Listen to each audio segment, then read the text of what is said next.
we'll just kind of. This meeting is being recorded. Excellent. Thank you, guys. Oh, by the way, you're being recorded, so none of that or anything. So as we go forward, a couple things to really kind of take away. If there's nothing else that you walk away from our conversation today, there's only one thing I really want you to hear, and that is that you are welcome at the University of Louisville. We want you to be here. You're welcome here. And that's important. It's important for me. It's important for anybody who goes through this level of education to feel part of a community. And we do just that. We want you to be here.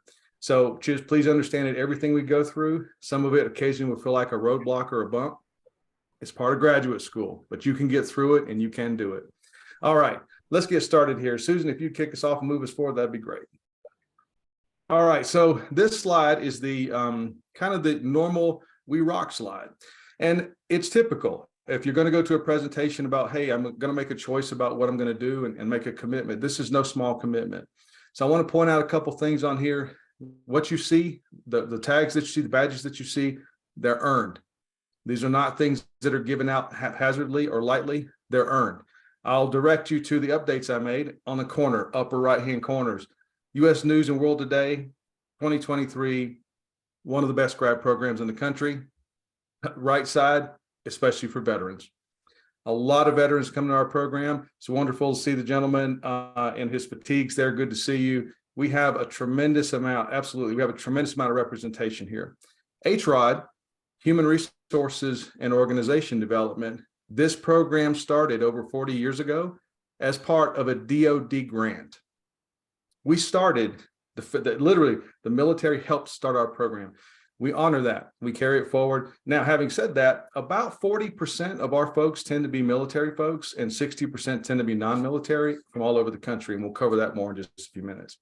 So as you go through here and you begin to think about, hey, what school do I want to pick? What program do I want to go through? Because this is not an easy part of your life. There's a lot of writing and a lot of reading. You really have to think about, where am I going to go? We're a public university, and we'll talk more about that here in just a minute as well. I'll direct you one more time on this slide to the bottom left-hand corner. We are building our program out and expanding what's called the OD network.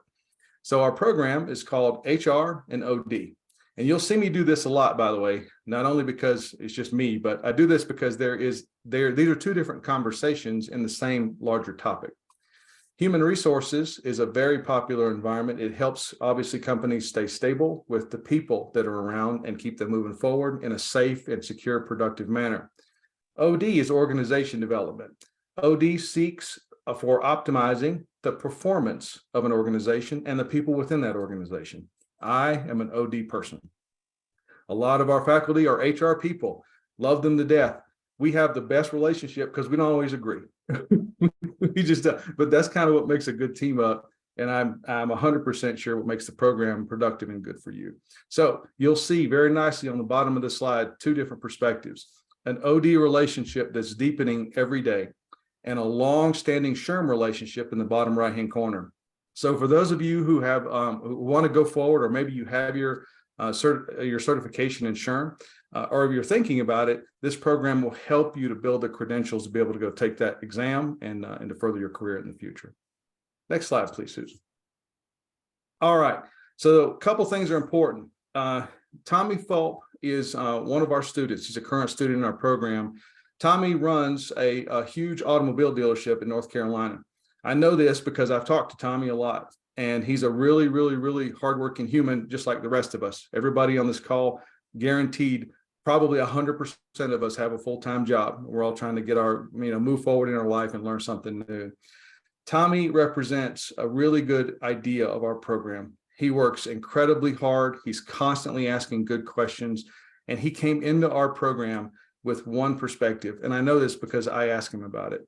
He said, Dr. Sheffield, I don't really know. I don't know. I just don't know. I want to learn. And that's part of who we are. Adult learners are constantly seeking to learn. And I wanted to show you a little bit of Tommy and somebody in our program today so you could get an idea of what it's like to be in the program. Who's here? Next slide, please, Susan. All right. This slide I'm incredibly proud of. We are a research level 1 institution. And it's perfectly cool if you don't know what that means. Because until you get to your graduate program, nobody knows what the heck that means, except for a bunch of academics who talk about it. So what I'd like for you to do is pull up Google right now and type in research level 1 institutions. And then when you find the University of Louisville, because you're going to, I want you to look who we keep company with. I want you to look all around that list, and you're going to go, oh, wow, oh, wow, oh, wow, oh, wow. You are going to do that because research level 1 institutions, we care a lot about research. We want your words to matter. We want your words to be powerful. And the way your words are powerful and meaningful is with the data. That's how we do it. So I was thinking earlier this morning, I do this quite frequently and have this conversation as the program director, you might imagine. And I want to make it relevant and current for you. So in the last 2 weeks, how many things in the United States have we shot down over our airspace? How many, right? Like a whole bunch of floating things, 4, thank you. 4 of them. Were there 4 before? Now, I'm not asking, don't want hold your opinion in, keep it close. Were there 14 before? Were there 40 before? I'm asking this question to help you think as a graduate student. As a graduate student, we keep our emotions in check and we let data tell us. We let the data find out. Maybe there were 40 before, but they weren't on TV. So we leave those things to the people who want to editorialize. Let them editorialize. That's cool. That's cool. You're going to watch the news. You're going to log onto your phone. You're going to be, ooh, look at all the stuff. You're going to see that. That's okay. What we do in graduate school is try to help you use that position, use the education that you're getting for evidence. Use evidence and data to form that opinion. And that's what you'll learn through the whole program. Our program is everywhere, as you can see from this little circle. Now, what's important for you to hear and know is that our students today are in 35 states across this country. 35 states. This is not by accident. This is not by some small movement. This is a long-standing, well-respected program. We have a lot of military students I mentioned as well who are international when they take these courses. A lot of our soldiers will call and say, hey, because I have a lot of advisees, Dr. Sheffield, I can't make the class because I'm in, XYZ country. To which I say, I hear you. You might want to think about dropping this class. And then you can feel the ripple on the phone. What do you mean?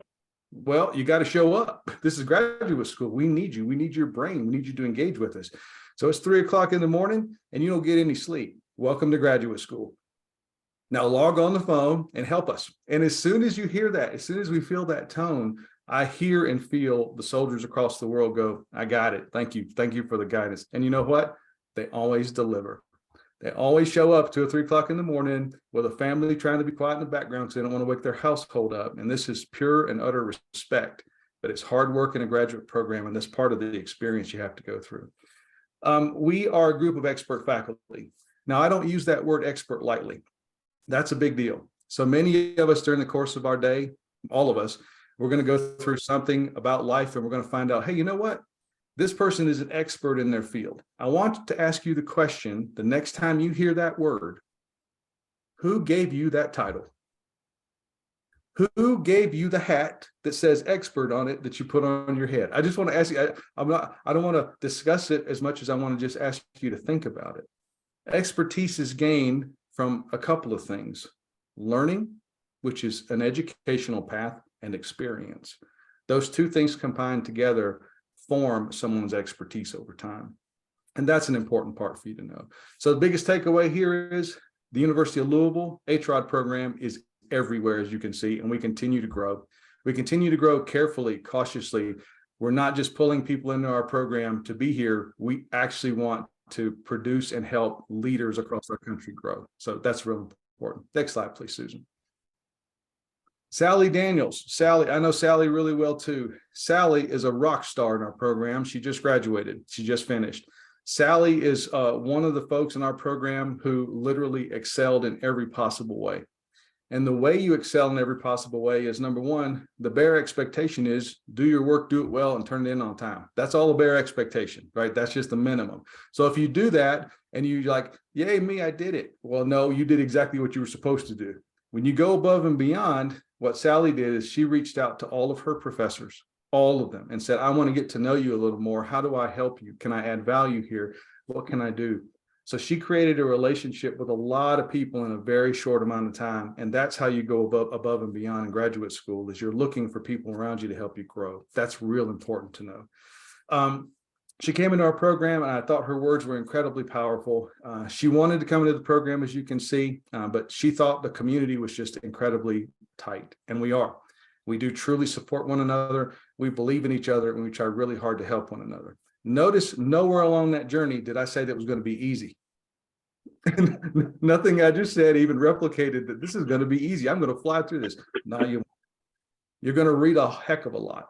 You're going to write a whole lot. You're going to think a whole lot. You're going to be on group projects, and the group projects are going to be like, you know what? I can't stand that Ron Sheffield dude. Why in the world did they put me with that guy? Why? Of all the people I could have been on, I got to tolerate this dude for another 8 weeks. That's important. You're going to have to do it. Do you know why? Because Andre, when you got your job, you didn't get to pick who you worked with. You didn't. You didn't get to pick them at all. Neither did Zach, neither did Jennifer or Mandy. Unless you own your own company, you don't get to pick who you work with. Well, guess what? When you go to graduate school, you're going to get put in a group, and you don't get to pick them either, because it's part of learning. It's part of growth. So that's real important to know. Next slide, please, Susan. All right. Ignore the words for a minute. Dr. Linda Bird-Poller is a professor in our program, and she's my friend. She is fantastic. Her IQ is about 240. Oh, go back, Susan. Thank you. Her IQ is about 240. She is an HR professional.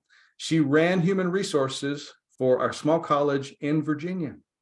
She is incredibly sharp. And so through this presentation, you're going to see our professors, the full-time faculty in our program. Dr. Linda Bird-Poller kicks off our discussion, so you can see her. She is just a welcoming, brilliant human.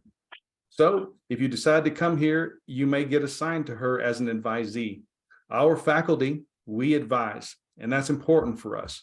Now, it is work. Don't get me wrong, it's work. But what we do is we try to give you guidance on decisions that you're going to make. Some of them are going to be around classes. Most of them are going to be around this discussion. Hey, Dr. Poller, I'm taking this program. What the heck can I do with it in 5 years? What can I do with it? She can help guide you. And these are personal discussions. They're not blanket discussions, because none of us are blanketed. We're not a blanketed idea. We're very unique people. Now let's get to the words. Our curriculum is made up of 11 courses. 11 courses. You're going to take 6 core courses and 5 elective courses. As you go through our program, that's how you're going to make this up. We do not specialize. We don't have in our program specialty areas that you can go down, because we want you to craft your own experience. It's easier and simpler on you if you take this experience and build from it. And in a minute, I'm going to show you the elective courses that you can help build this program out with. I want to take a moment here and just take a breath on this one. There's something real important that I guess it was probably, I don't know, I'm 54, so I'm like near the age of teetering where, I'm kidding, but I'm not that old, but for you guys, I am. So at 54 years old, I remember reflecting back, and I've been thinking about, what's the difference between undergraduate and graduate school? And I'm going to do a visual for you. So just watch the camera for a minute, because it's a tad bit offensive and that's okay. Graduate school, listen to the words, just hear the words. Graduate school, undergraduate school. You hear the words undergraduate school? It's not called like graduate school. It's called undergraduate school. Why is that? It's because in undergraduate school, what you're prepared for are the basics. When you get to graduate school, we consider you to be a peer. The professors do. We want to learn with you. We want to join the journey with you. Graduate school equals a professional level of degree. It is a professional space, because you are beginning to master or specialize or create expertise in a particular field. And that's real important to know. So if you come into the program and you're like, I want to kick butt in the program, we want you to. But I also want you to understand that this is not undergraduate school. In undergraduate school, I'll pick on Susan because I don't want to make anybody uncomfortable. So Susan, she goes to undergraduate and she's like, I'm taking this class with Dr. Pentecost. And while Dr. Pentecost seems pretty cool, I really can't stand this subject at all. I thought I didn't like it when I got here. Now I really know I don't like it. So Susan might wait until most assignments are due Sunday night. Susan might wait until Sunday at 4 o'clock when she's literally sitting in her chair like this going, oh, please, Lord, don't let me have to write this paper. She'll start it at 4 o'clock on Sunday night and she'll go to write her paper and she'll probably do okay in undergrad. That's not how graduate school works. So the guidance that I always give everybody is in graduate school, any good graduate school, any program, the University of Louisville or not, a good program, you do a little bit every day. A little bit every day. That's how you succeed. It sounds straightforward. It sounds, well, duh, right? You're like, of course it is. But it's hard to do when you have a family, when you have a dog that needs your attention all the time, when you have to pay the car payment, when you got to do all that stuff, right? It's tough to do sometimes. So success equals in this space a little bit every day versus let's wait till Sunday at 4 o'clock and do it. That's just how it works. So I'm trying to give you to help a little bit of a recipe here, whether you pick us or not. All right, 11 total courses to get through the program, and we'll go over the courses here in just a minute. Next slide, please, Susan. Dr. Sharon Carrick is a professor in our environment. She is a rock star. Dr. Carrick is amazing in every way. If you are lucky enough to be assigned to her as an advisee, I want you to please do one thing. Set up an appointment with her immediately. If she gives you 15 minutes of her time, you will never forget it. She is an absolute powerhouse. She's a brilliant corporate leader. She's run multiple organizations in her history, and she is a brilliant, brilliant, brilliant person. You will not go wrong connecting with Dr. Carrick at any level. She's just a good person. So let's talk about a little bit of the data on the left here. There's 6 boxes. I'm going to go through them at a different pace. And I just want you to, I'll highlight some of these things so you can kind of see them for our program. We maximize flexibility for working adults. Again, notice I didn't say easy or simple. It's not. We maximize the flexibility so that you can get your work done accordingly. Okay, so that's important. Second box on the left going down, our courses are asynchronous. All of our courses are asynchronous now, and occasionally we'll have a synchronous course and we'll spin up a different synchronous course. What does that mean, by the way? That's another common word that most people don't use every day in their language. So let's talk about that. Jay's grinning at me because they're like, hey, I agree. So asynchronous means I don't have to be with you every week. Synchronous means I'm syncing with you. Think about that. So synchronous means I'm syncing with another group of people. Our courses are asynchronous. That means that you have stuff due every single week. It's due. You can't do it at your own pace. You've got to get it done every week. But we don't necessarily, you don't have to come and meet with us every week. You don't have to meet with a professor. Having said that, we have multiple courses, pardon me, where we have what we call webinars put together, and we'll ask you, if you want to come hang out with us. We'll put together an hour. We'll invite a guest lecturer. We'll give a guest lecture. We'll talk about a topic that you're learning about right now, and you have the option of coming, but you don't have to come. You have the option of coming. We record these sessions and put them out so you can watch them in the future if you want to. Graduate school is a different level of engagement. We want you to engage with us. We really do. So think about it, take some time and go, hey, I'm trying to decide, do I really want to go to my buddy's dinner to do whatever, or do I want to go watch this lecture? Well, for a very short portion of your life, about 1.5 years to 2 years, you want that response to be, you know what, let me go listen to this old dude ramble for a minute. Because when you do, you're going to meet all your other peers. And then you make lifelong connections in graduate school. It's a very big deal. All right, next box.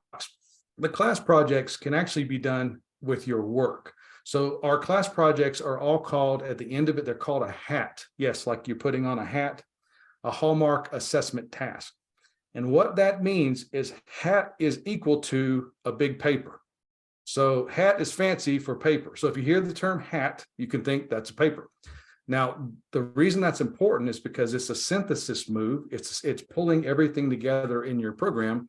And from there, you're able to kind of build a one paper that says, hey, this is what we learned and pulled together. Unlike undergraduate, graduate school, we want you to think. We want you to think beyond what you saw. For example, when you're writing a paper in graduate school, we don't really, in graduate school, want you to repeat what you read, because we know that. Trust me, we read it, is what we do. So what we want you to do is to give us a little bit of a synthesis of what you read, and then tell us what you think. Connect those dots together, and that leads to critical thinking. So that's where we're trying to go in graduate school. Different in undergrad. In undergrad, what we want you to do is, Jackie, we want you to repeat everything, right? You just rewrite what you just read. And that sounds great, right? But that's not undergrad. Undergrad, we want to hear what you have to think, because your experience is going to be different than mine, and it helps everybody grow that way. Next slide. I'm sorry. 8-week courses. Our courses are all 8 weeks in length, all of them. And it sounds like, okay, 2 months, can I do that? Oh my gosh, you're going to blink and it'll be over. I'm not kidding you. You'll be into week 3 and go, oh, it's week 3. Next week, I'm 50% done with the class. It goes very, very, very fast. So what this means is that you have to be focused, and you have to do, again, a little bit every day, because that keeps you on target.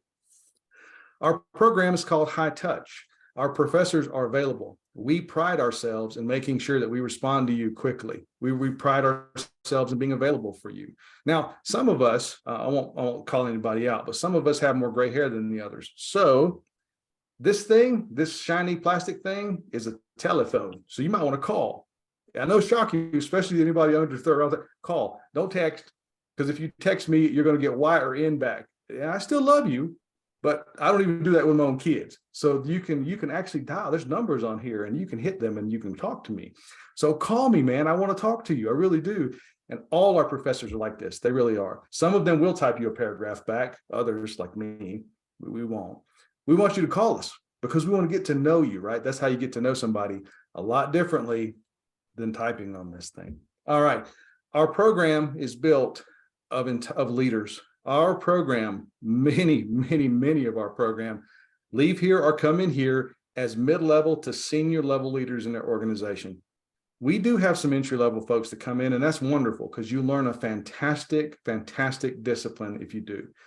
But most of our folks are senior people. What that means is that when you have a conversation with somebody else who's mid-level to their career or senior, is that you learn a different part of the conversation. And that is important. That's real important, especially for graduate school. Next slide, please, Susan. This is Dr. Mira Alagaraja. Dr. Mira Alagaraja is also fantastic. If you can't tell from her picture, she's one of the most inviting, calm, cool humans you will ever run across. Her IQ is also hovering at 240. I'm the only one on the team whose IQ is less than 50, and it pretty much stays that way. Everybody else on our team is just a rock star. As you can tell from their pictures, they're just absolutely incredible humans.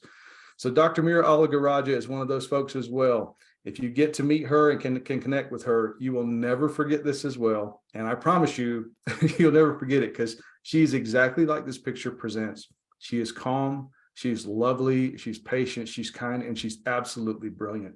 So this is one of Dr. Mira Alagaraja is a longstanding part of this program, and we're just all blessed to have her here. So just wanted you to see her as well. These are our core courses. Our core courses mean that everybody has to take these courses.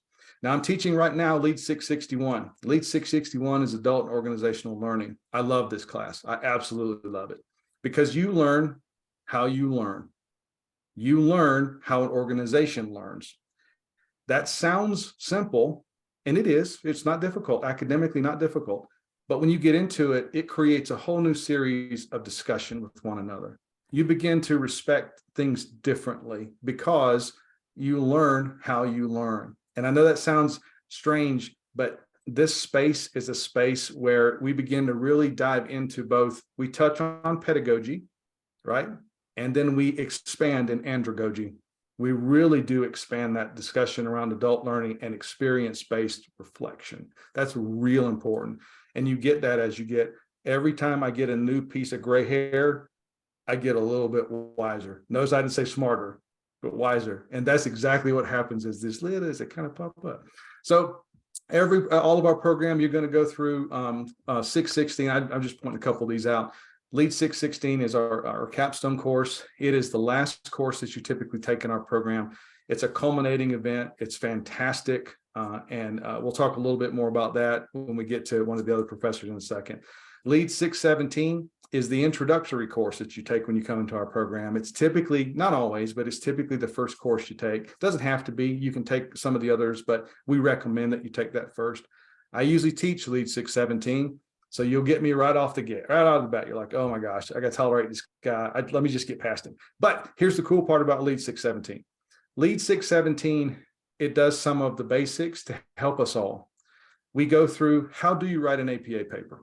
Okay, if you are, when I said the letters APA, if your heart fluttered with wonderfulness and you couldn't help but be happy, you're rare. Most people will go APA, MLA, Chicago style, and the opposite occurs, right? A little bit of indigestion, a little bit of, oh, my head started hurting a little bit. And that's okay. I just want you to hear that's okay, because the reason you learn these is so that your powerful words can be shared across the world. That's why you do it. So unlike undergraduate school, what we're doing is we're teaching you why. We want you to know why this is needed and not just go do it, but why it's needed. So that's a couple of classes that you'll love. We touch a very little bit in that class on some data, but it's very small. We don't spend a lot of time on that at all, because if you want to get deeply into the data, then when you finish this incredibly cool, powerful R1 program, you're going to go become a doc student somewhere. And then you'll have more than enough data stuff to do. And you'll love that too if you're a data person, which is great. Next slide, please. Please, Susan, sorry. These are our elective courses. This is Dr. Denise Cumberland. Dr. Cumberland is also a powerhouse in our program. Dr. Cumberland can do more in one day than most of us can do in a month. It's the human that she is. She is also exactly what you see in this picture. I chose this picture on purpose because it reflects Dr. Cumberland. Anybody who knows her knows she's an approachable person. She's calm, she's relaxed, but she works hard, man. She constantly is expanding her field. The reason for that is because she cares. If you come into our program and you're assigned to Dr. Cumberland as an advisee, Dr. Cumberland will give you more data than you can imagine. She will inundate you with information to help you. That's the point. And she's always available. She's amazing. When I get stuck on anything at all as a human, I pick up this phone and I call Dr. Cumberland and say, Denise, what do you think about this? We'll laugh and joke with each other for about a minute. And then she'll say, Ron, here's what I think. And literally, she's highly accurate almost all the time with helping me move past something I'm stuck on. So just so you know, she's also a professor in our program and just absolutely amazing. Our courses, I'm not going to go through all the elective courses, but these are the elective courses. Take a look at them. They help you craft your degree program. You decide what you take in these electives. Now, I'll point out a couple of them because I happen to be deeply in love with a couple of these. All right. So I'll tell you the one that comes to mind real fast, and it's not because it's a popular topic, and I'll explain that in a minute. So you'll see Lead 660, Diversity and Inclusion. I rebuilt that course for the program because it needed to be refreshed. All courses are refreshed constantly because we try to keep them as current as they can be with most new information. I rebuilt that course. I am a Native American. My tribe is in Southern California. We've been on our land for a very short 20 to 25,000 years. So if we want to talk about street cred in a program, you just heard it, because there aren't too many folks roaming around with that kind of street cred in a program on their own land for that long. That's important, because when we have a discussion about diversity and inclusion, as an academic and as a practitioner in this space, we want to bring everybody in, even the people that don't agree with us. At times, especially the people that don't agree with us, because that's how we learn. We learn a little bit, they learn a little bit. And that's how you carry this conversation forward in a calm, data-driven, relaxed pace. That's how you learn. And that's why graduate school is so powerful. So I point that one out because I love that course. I absolutely love it. I'll point out another one. Let's see. Another one was, the organizational change in consulting. I've been a consultant for a very long time. Now, my OD space that personally I tend to move down is OD in technology. So I love technology. So I tend to build environments and spaces and guide companies in the OD space around technology. I love teaching this course as well. Do you know why I love teaching that course? Because it's difficult. It's tough. It's tough. You're gonna be asked to form a project, and you're gonna figure, Jennifer, you're gonna be looking at this going, do I really want to, how am I going to build this? And you're gonna go, well, there's not enough data here. Well, that's because life isn't about giving you a rubric. Now, Dr. Pentecost may not agree with me on this one, and Susan, I know sometimes will make a little bit of a face when I say this, but it's all right. So I don't like rubrics at all. The reason I don't like them is because what people tend to do is take the rubric and just check it and just do what's on the rubric. Guess what? When you go to work, when you came into work this morning, there was no rubric. There was no rubric. There was what you had to do to adapt today, and you had to change and you had to alter to be successful. So when you build this consulting project, you build a project that really is, will ask you the question, hey, let's figure out how to do this together. And you will build a unique project to actually consult and help your workspace. That's not rubric driven. That's life driven. So I love that course. It's one that makes you think. It's ones that you spend a lot of time interacting with the professor on that one because you're trying to learn. All right, you can move past this one. I can stay here forever. I love our courses. Now, I worked really hard to make this happen, and I want the school has this was a long-standing practice in the school. COVID stopped us for a while, but we're rebounding now. The University of Louisville is offering a trip to Dublin for one of our courses, Lead 624 in June of this year.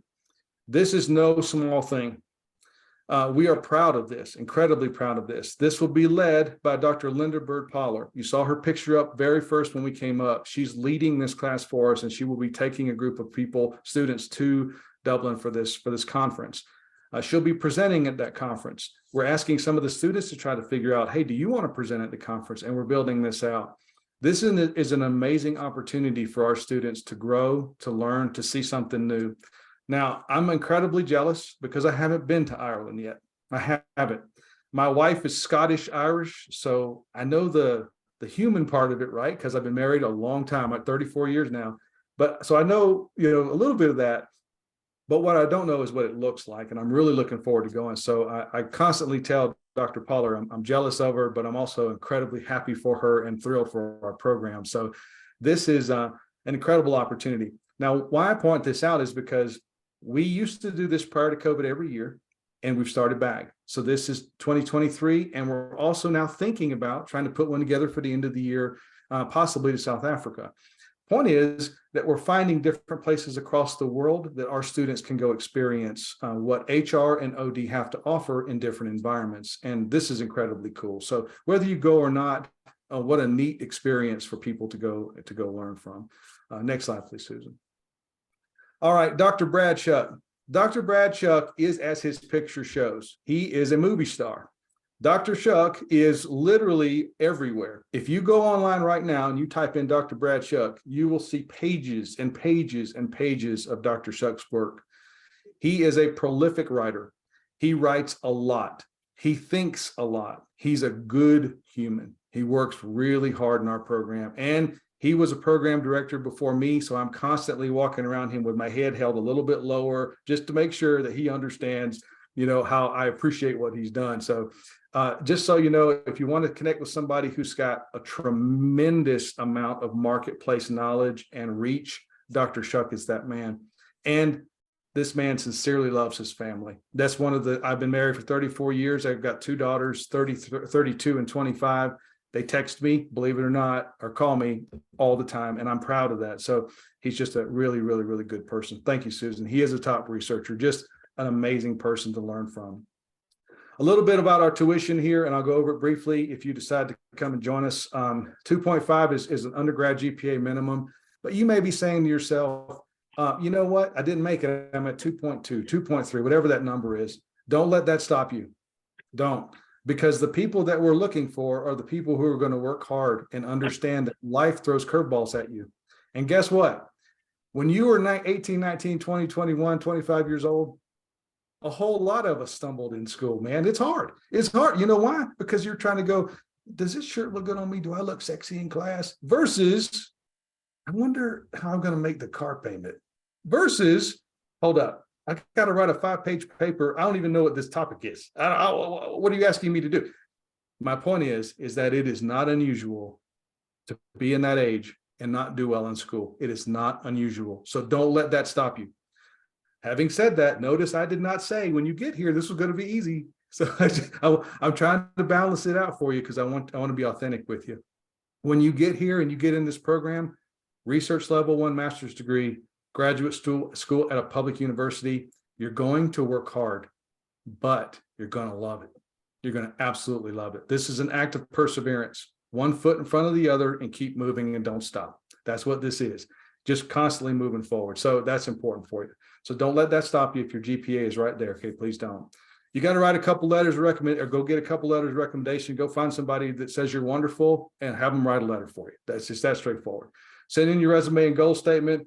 The GRE. The GRE is not required for our program because I have done studies, and this happened before me. Before getting here, fortunately, I've done research on my own, actual research level 1 journal peer-reviewed article research that suggests that there's no correlation mathematically to whether you do well on a standardized test and get through a graduate program. None whatsoever.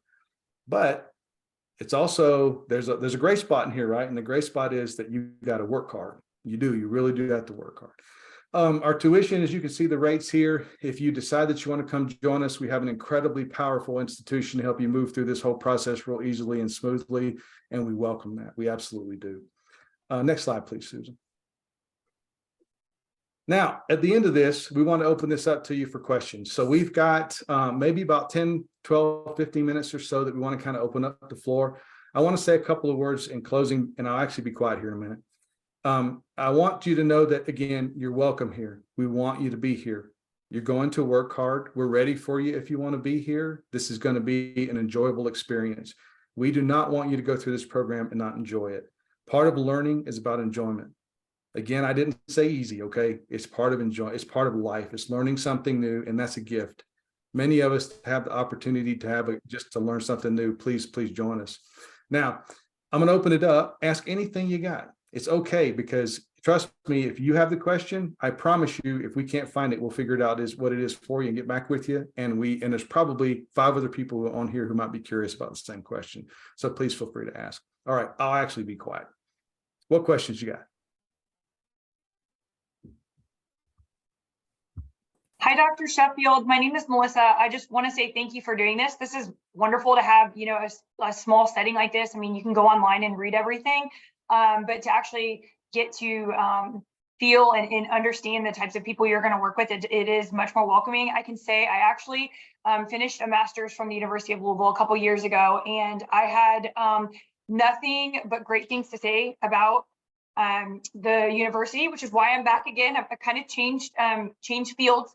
So one of the questions that I have, and one of the things that kind of drew me to this too, is how friendly you guys are with the military. I was fortunate to be able to use the $250 credits on active duty, or the $250, I should say, per credit with active duty. So that was wonderful. I saw that you guys have recently extended to reservists and National Guard. So love that as well. My question is, now I'm kind of in a different phase. So post 9/11 GI Bill, is there somebody that I could connect with at the university to figure out kind of what that process looks like? And I know that's usually a couple steps before you even start looking at enrollment. So I was just wondering if you maybe had a point of contact you could share that I might be able to get in touch with there.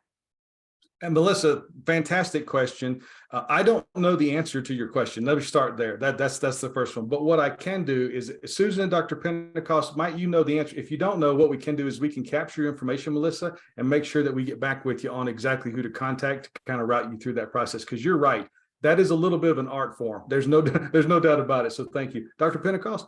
Yeah, we do actually have somebody on campus who handles those kinds of things. Dr. Shannon Putnam and Mary Ann Reynolds can help you with that, and they will, if you'll just email us, or email Dr. Sheffield or Susan or myself, you have my email address there.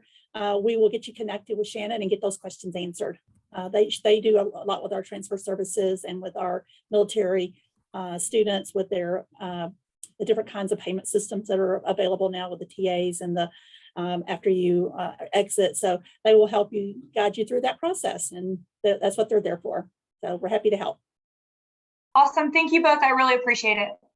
Excellent. Melissa, I want to go back for a minute and tell you I appreciate your words. Thank you for your kind words, and thank you. And as somebody who's gone through the University of Louisville master's program with us already, then your words are meaningful. They're powerful, because we work really hard to make sure we're a welcoming environment. But at the same time, again, I've been realistic about everything. You earned this. This is not something you work hard for it, right? And at the end of the day, you walk across that stage with pride. because you've graduated from a research level 1 institution with a master with a graduate degree. That's a big deal. And the reason why you don't hear a lot of people use those words is because a lot of institutions can't use those words.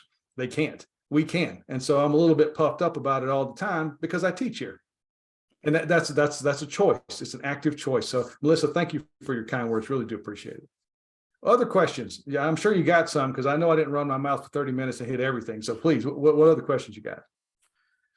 I noticed that some of these, I'm sorry, I wasn't. I noticed that some of these courses were summer courses. In particular, the advanced leadership, the instructional design and development, and then the methods of facilitation. How would that work as far as, I guess, the timeline of the program? Andre, I'm going to try to answer that, and pardon me if I miss it, okay? Because I'm going to fill in some blanks in my own head. So our program runs year round. So that's the first thing, is that we just run year round. And our summer course is also 8 weeks long. So you take an 8-week course in there, and then it's traditional that we do a semester equals 16 weeks. That's what, if you hear the term semester, it always equals, that's not fair. It usually equals 16 weeks. And the way we did this is we took our 16-week time and cut it in half and did 8 weeks and 8 weeks. So you typically take one class in 8 weeks, stop, finish it, and take another class. And then imagine if this is spring, right? A spring semester. If it's summer next, you just take another class, another 8 weeks, and you just keep rolling. So that's basically what happens during the course of your program. So the summer is not really affected by this. The summer time itself in a non 8-week session. If there's a 16-week session, it is impacted or influenced by it, but not with 8 weeks. It just keeps rolling forward. I hope I answered your question, and please feel free to keep going if I did not. Yeah, I feel like I might run out of time with the courses that I want, if that makes sense. So like, if I wanted to do 624, where you're traveling and you go to, that's the summer course, right? And then, okay, that's one course for this year. Next year, I want to do the advanced leadership, extend another year, summer. You see what I'm saying? I don't know the kind of path forward on that. So I'm kind of in a sticky spot on trying to choose coursework. So I'll probably talk with Dr. Linda about that as well. I think she's set up to be my advisor. Wonderful. Well, Dr. Linda is fantastic, and she can absolutely guide you there. And Andre, the conversation you're having, thank you for it. I want you to know it is unique, right? And you're right, it's very specific to your experience. So we want to make sure we give you the proper attention and time to move through that. But just know that as you move through at least our program, we have a high amount of flexibility. So what we typically do is we do 8 weeks, you take one class, 8 weeks, you take another, and you just keep going forward like that. Now, some of our students occasionally will take 2 classes in one 8-week period. We try very hard not to recommend that. Yeah. So for those of you who are trying to get your degree done in 35 minutes, not always the best choice, right? It's not, because I'll also share this with you too. At a good school, we want you to think and to process. And by the way, I want to also add this too, because I'm a business guy. There is no added financial advantage to you hanging around here forever. Okay, so just so you know, there's nobody trying to slow you down. Nobody's trying to do that. What we want you to do, though, is to maximize your experience here versus undergrad. When you do undergrad, I do this on purpose because it's under, right? And it's under because it's a place of just basic training. It's a basic. When you get to your master's program, we want you to really think about what you're doing versus just doing it, if that makes sense. I hope that makes sense, because there's a different mentality for most people when you do those 2 levels of education. It's just different. Notice I didn't say right or wrong, good or bad. It's just different. And I'm just trying to kind of point out some of those differences. So Andre, great question. And you're right. We do need to give some dedicated focus for you to think, and for maybe Dr. Pollard to help you think through some of that as well. Thank you. Absolutely. Thank you. Great question. Dr. Sheffield, this is Melissa again. I just had a quick question, kind of piggybacking off of what Andre was asking. So is there whenever you look at the 11 classes, is each class numbered like this is class number 1 and class number 2? Or is there kind of some flexibility? It's just, you need to get, those first 6 classes done, and then you move, to your electives, where maybe, if you did want to go to kind of the, the study abroad option, you could place that one maybe in the spring, or how does that typically work as far as, how the classes line up behind one another? And I'm sorry if I missed that. No, that was brilliant. And I didn't answer that. So that's a fantastic question. So thank you for asking that. We are a flexible program. We make one recommendation, and the recommendation that we make as a program is that you take 2 classes kind of to bookend your experience. The first class we ask you to take, and sometimes you can't, by the way, sometimes it's full. Sometimes it's so full that there's no space. So you have to kind of do it the next semester. But the first class we ask you to take is Lead 617. The last class we ask you to take is Lead 616. That's the capstone course. So the reason we're flexible here, and then everything in between is you. You decide what happens there. So to answer your question specifically, Ms. Melissa, there is no 1, 2, 3, 4, 5. There's not, because again, life doesn't do that for you, right? It's you. You build your experience out. So your first class, we recommend that you take Lead 617. The second class we recommend, or your last class is Lead 616. So, and in between there, you build out that course schedule. You decide. Not every course is offered every semester either, by the way, Melissa. So there will be times where you're like, I really want to take instructional design, but instructional design is usually only offered in summer. So you have to kind of really balance it out. And when you go onto our schedule, if you go onto the University of Louisville schedule specifically for our courses, if you want to know what's going to be offered in fall of 2025, look to fall of 2022, 23, 24, 21, 20, 19, because it repeats itself. So all you got to do is look backwards to understand what's coming forward. It's actually very lifelike, right? It's incredibly cool, right? So history predicts the future to a high degree. So you can really kind of look at it, and it'll help you kind of build out your program. Melissa, brilliant question, and thank you for asking that one. That was excellent. And did I address it? Let's go there first. Yes, sir, you did. One last question, and I promise I'm done. So you said that there is 11 courses and then a capstone, right? So essentially 12 classes, basically. Am I understanding that correctly? Not quite. I might have said it wrong. Is 11 courses total. And of that 11 courses, it includes the capstone course. So 11 courses. Okay, perfect. Thank you, Dr. Sheffield. Very glad to help. Jay, did you have a question? I think I saw you come off of mute there. Yes, I was just going to ask, how does the Lead 696 special topics course work? Is it more of like every semester, like it's a different topic, or is it more student chosen with guidance from like, a different faculty member? Excellent question. So the way we handle Lead that particular course, Lead 696, is this when the faculty is working on a course and we want to kind of offer that, because we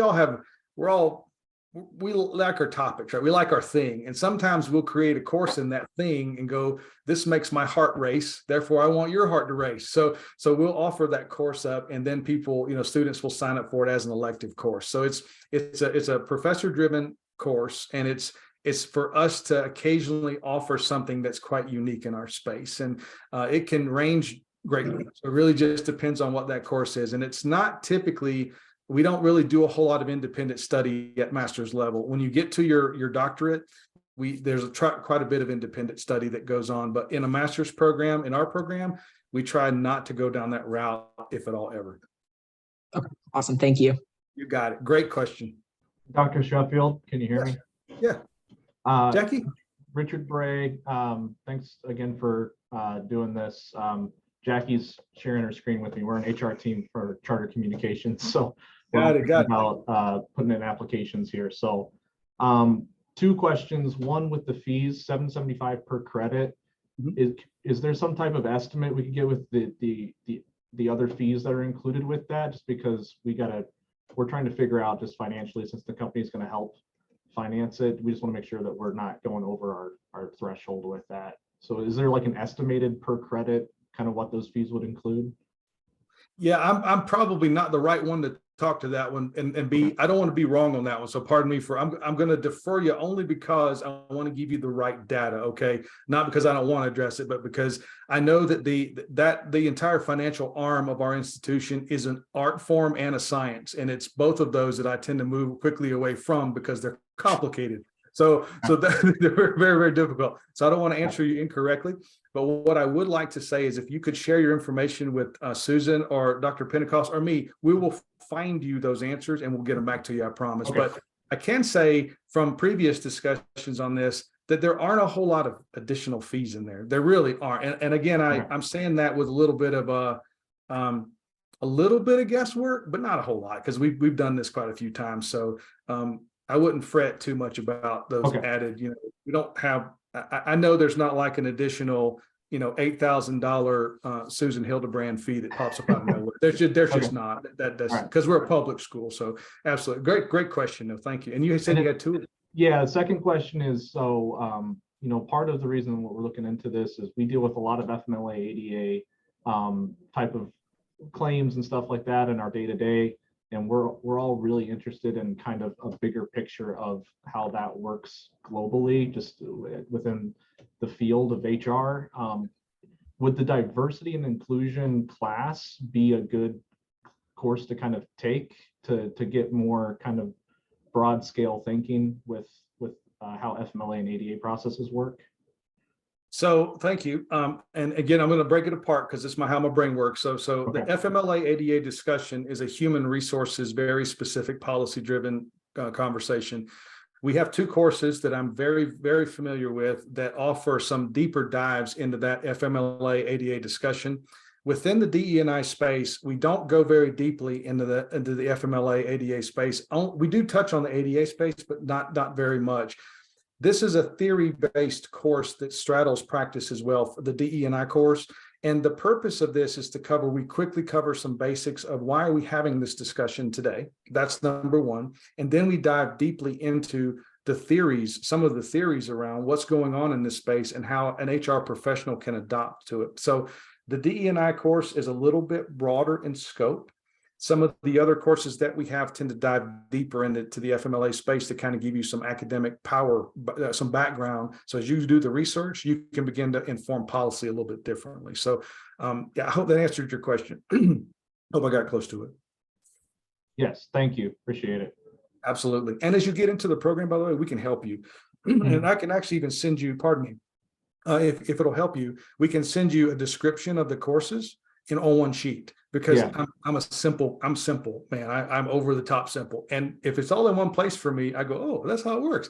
If it's like this, so I get lost, I'm gone. It takes me a long time to come. Then I start calling Susan and Dr. Pentecost, hell. But if it's all in one spot, it's easier. But well, I'm happy to share that. We can share that information with you to kind of help you guide. And you can very quickly go through the courses and go, that's what he was talking about. That's what he was talking about. Because you can see the descriptions covering.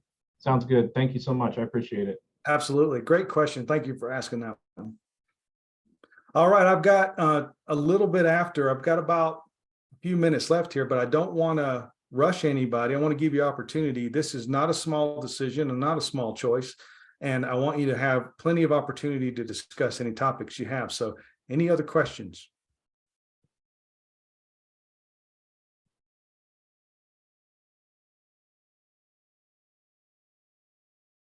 No? All right. Maybe one more time. Any other thoughts, ideas, the cool stuff behind Dr. Pentecost's on the wall back there, all that. So we can talk about all that stuff. Anything you want to cover? Actually, I've been able to travel with the HROD students a couple of times. I put that in the chat, but we went to Lisbon, Portugal, and Manchester, England. And these are amazing students. You're going to love the experience. It's a great conference that you're attending while you're there.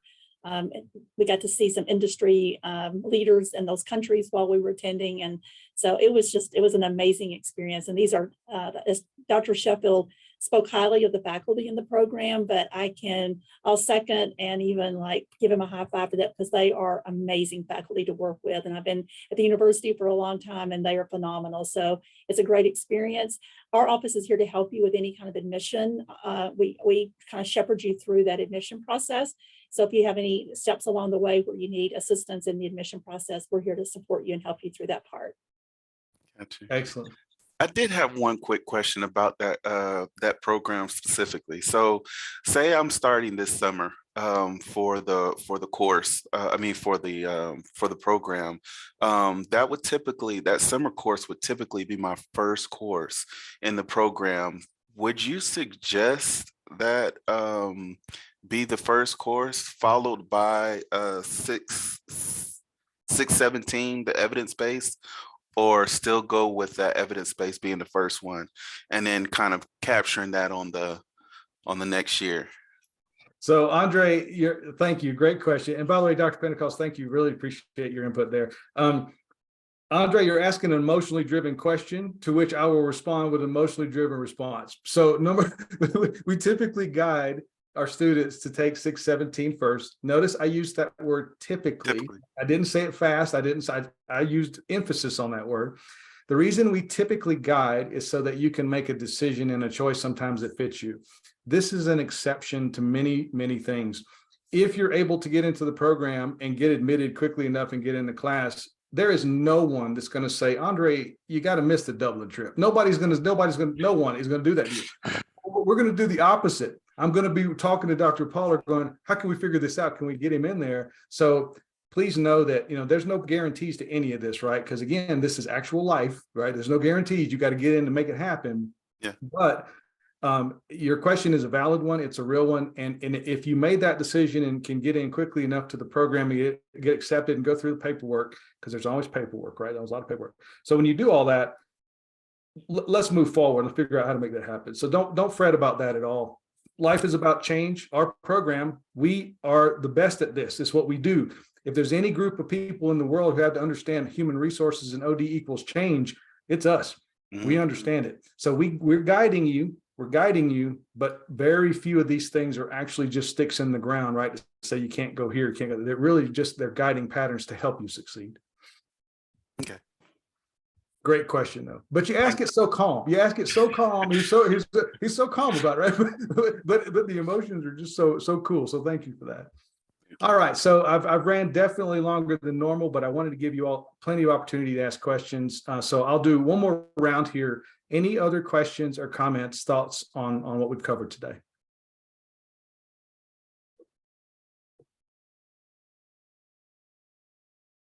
All right. It was wonderful getting to know you all a little bit today. I sincerely hope that you choose the University of Louisville, but if you don't, go to get your degree and go to a good school. That's what I'll leave you with. If you don't pick us, well, we'll question that a little bit, but that's okay.